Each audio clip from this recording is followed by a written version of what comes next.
So let's conclude this quick look at Cantata number 1 with the fifth movement, which is the final aria. The text of the final movement is somewhat celebratory, and it's a piece that has to do with gratitude. The text in English is harps and lutes and voices raising, we adore evermore, evermore, evermore, and offer thanks for thy goodness praising. So again, it's all about gratitude. And what is the, if you will, in churches and synagogues and houses of worship, what's the kind of gesture of gratitude to God Almighty? It's usually this humble gesture, often known as praise. So though the violins together start, with nice little running figures, almost right away they go into these little bowing gestures.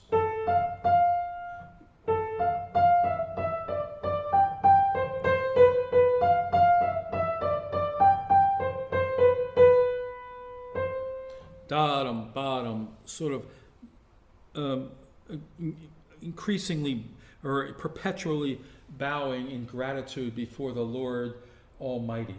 The tenor's now going to come in, and he's going to sing the text I just gave you, hearts and souls with love ascending, all life long hear our song.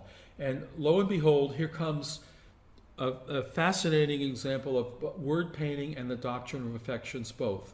Remember, the doctrine of affections is what I mentioned a moment ago, joy or other kinds of little rhythmic devices that were meant to change how you felt, to make you feel joyful or sad or whatever. And the joy motive, bum, ba, ba, bum, ba, ba, bum, ba, ba, bum. So we're going to sing hearts and souls with love ascending. And I bet you're going to guess that the line is going to go up on the word ascending.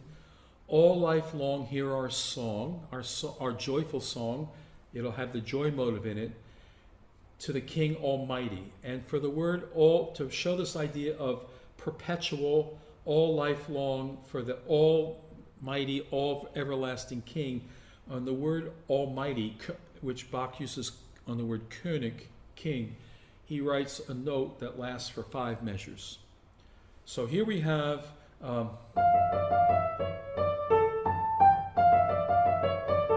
there's descending, all life long.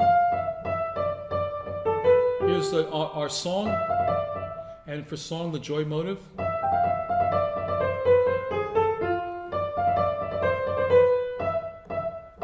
Almighty King, and here's the word King, and it's last.